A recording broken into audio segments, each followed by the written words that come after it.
दिल्ली की ये बड़ी खबर है कि अरविंद केजरीवाल ने मुख्यमंत्री पद से इस्तीफे का ऐलान किया और उन्होंने कहा है कि वो बस 2 दिन बाद ही अपना इस्तीफा देने जा रहे हैं। और मनीष सिसोदिया का जिक्र करते हुए भी उन्होंने कहा है कि हम दोनों अपने पद पर नहीं रहेंगे और कानून से हमें ज़रूर राहत मिली है, न्याय मिला है, लेकिन अब जनता की अदालत में भी जाएंगे और वहाँ भी हमें न्याय मिलेगा और दोबारा जब जनता का आदेश होगा उसके बाद ही हम फिर से दोबारा कुर्सी पर बैठेंगे। तो ये बड़ी खबर है। साथ ही अरविंद केजरीवाल की तरफ से ये मांग की गई है कि नवंबर में ही विधानसभा के चुनाव करवा दिए जाएं। दिसंबर आमतौर पर फरवरी में अनुमानित तौर पर दिल्ली के विधानसभा चुनाव होते आए हैं, लेकिन अरविंद केजरीवाल ने ये मांग की है कि अच्छा हो कि नवंबर में ही चुनाव करा दिए जाएं। ये बड़ी खबर है। साथ ही उन्होंने कहा कि दिल्ली का अगला सीएम कौन होगा अभी इसका फैसला विधायक दल की बैठक में लिया जाएगा। तो 2 दिन के बाद विधायक दल की बैठक जो होगी उसमें ये फैसला ले लिया जाएगा। तो ये बड़ी खबर है और अरविंद केजरीवाल के इस इस्तीफे के ऐलान को अलग अलग तरीके से सियासी चश्मे में देखा जा रहा है, सियासी नजरिए से देखा जा रहा है। तो बड़ी खबर इस वक्त ये है। और आपको बताते हैं अगर वो सोचते हैं कि ईमानदार हैं तो भारी बहुमत के साथ फिर आपको क्या लगता है? तो कैलाश गहलोत हो चाहे राघव चड्ढा हो, सभी इस पर अपनी बात गुजरने के लिए तैयार है और दिल्ली तय करेगी कि मुख्यमंत्री ईमानदार है कि नहीं है। अरविंद केजरीवाल जी ने 2020 में काम के नाम पर वोट मांगा था और कहा कि अगर मैंने काम किया है तो मुझे वोट देना, मैंने काम नहीं किया तो मुझे वोट नहीं देना। आज उन पे तोहमतें लगाई गई, आरोप लगाया गया। आज मुख्यमंत्री जी ने अपनी ईमानदारी की परीक्षा, अग्नि परीक्षा देने का फैसला लिया है। दिल्ली की जनता मुख्यमंत्री को ईमानदार घोषित करेगी झाड़ू का बटन दबाकर। और अब आने वाला 2025 का दिल्ली चुनाव, दिल्ली की जनता उस चुनाव के माध्यम से अपने मुख्यमंत्री को ईमानदार घोषित करेगी। जैसे दीवार पिक्चर में अमिताभ बच्चन के हाथ पे लिखा था, वैसे ही दिल्ली की जनता उसके ठीक उलट अपने हाथ पर लिखेगी कि मेरा केजरीवाल ईमानदार। तो आम आदमी पार्टी के राज्यसभा सदस्य राघव चड्ढा को आपने सुना है, इसके अलावा जो परिवहन मंत्री कैलाश गहलोत उनको आपने सुना है। और दोनों ने कहा कि अरविंद केजरीवाल ने जो फैसला लिया है उसका जो फैसला, असल परीक्षा जो है वो जनता की अदालत में होगा। जनता एक बार फिर से पूर्ण बहुमत की सरकार बनाएगी दिल्ली में 2025 के चुनाव में। सुनिए।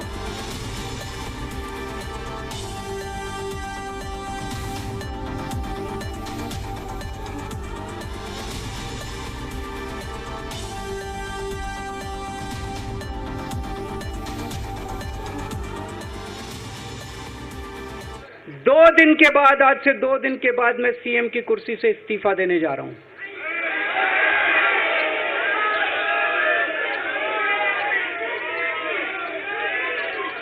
और मैं तब तक सीएम की कुर्सी पे नहीं बैठूंगा जब तक जनता अपना फैसला ना सुना दे।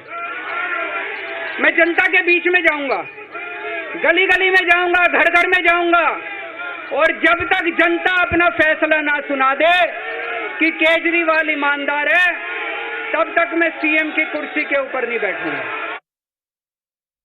फरवरी में चुनाव है। आज इस मंच से मैं मांग करता हूं कि ये चुनाव नवंबर में कराए जाएं, महाराष्ट्र के साथ कराए जाएं, तुरंत कराए जाएं चुनाव। और जब तक आपका फैसला नहीं आएगा तब तक मैं जिम्मेदारी नहीं संभालूंगा। और मैं जब तक चुनाव नहीं होते, मैंने जैसे बताया 2 दिन के बाद मैं अपना इस्तीफा दूंगा। जब तक चुनाव नहीं होते तब तक मेरी जगह आम आदमी पार्टी से कोई और मुख्यमंत्री बनेगा। अगले 2-3 दिन के अंदर विधायक दल की मीटिंग होगी और विधायक दल की मीटिंग में अगले मुख्यमंत्री के नाम का तय किया जाएगा। मनीष जी का भी कहना है कि ये दिल्ली के उप मुख्यमंत्री और शिक्षा मंत्री और मंत्री का पद तभी संभालेंगे जब दिल्ली की जनता कहेगी कि मनीष सिसोदिया ईमानदार है। तो मैं और मनीष सिसोदिया, हम दोनों का फैसला आपके हाथ में है, जनता के हाथ में है। हम दोनों जनता की अदालत में जा रहे हैं, गली गली जाएंगे, जनता के बीच में जाएंगे और उनसे पूछेंगे, अगर जनता कहेगी ईमानदार है तो हम आके इसकी कुर्सी पे बैठेंगे। 2020 में आया था मैं, 2020 में मैंने कहा था मैंने अगर काम किया हो तो मेरे को वोट देना और काम नहीं किया हो तो वोट मत देना, कहा था कि नहीं कहा था। आज मैं आपके बीच में आया हूं, मैं कह रहा हूं अगर मैं ईमानदार हूं तो वोट देना, अगर मैं बेईमान हूं तो वोट मत देना, बिल्कुल मत देना। तो ये बहुत बड़ी खबर है, बड़ा ऐलान आज हुआ है। और हमारे साथ जी मीडिया संवाददाता अमित भारद्वाज इस वक्त जुड़ रहे हैं, जो इस इवेंट को, इस आज की संवाद को कार्यकर्ताओं के साथ अरविंद केजरीवाल को कवर कर रहे थे।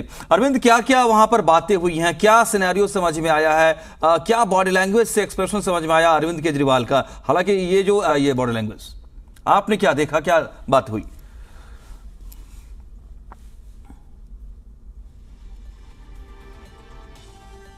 अमित, क्या आप मुझे सुन पा रहे हैं?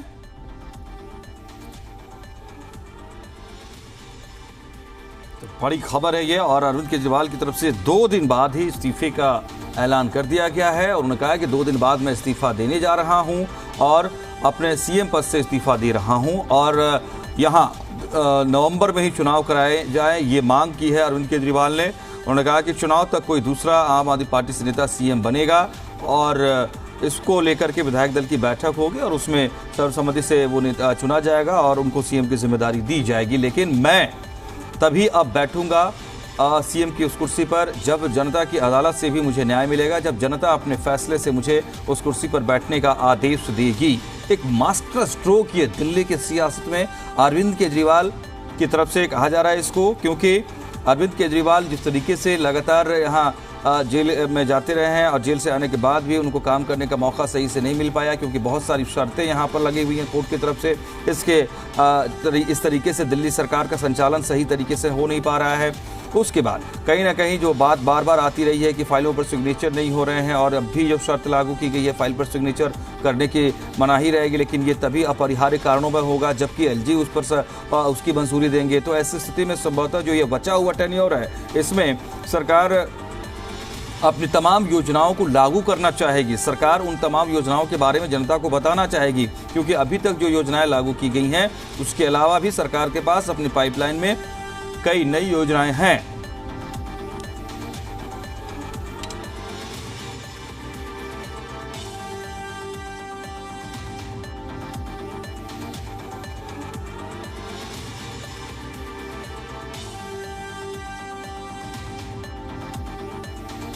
तो 2 दिन बाद इस्तीफा, नया सीएम होगा, अभी नवंबर में चुनाव हो जाएं और ऐसी स्थिति आए कि जब कहा जाए भ्रष्टाचार के आरोप लगा करके कि इस्तीफा दे दो, तो तमाम देश के मुख्यमंत्रियों से, अलग अलग पार्टियों से यह अपील करना कि इस्तीफा नहीं दो, जेल से सरकार चलाओ।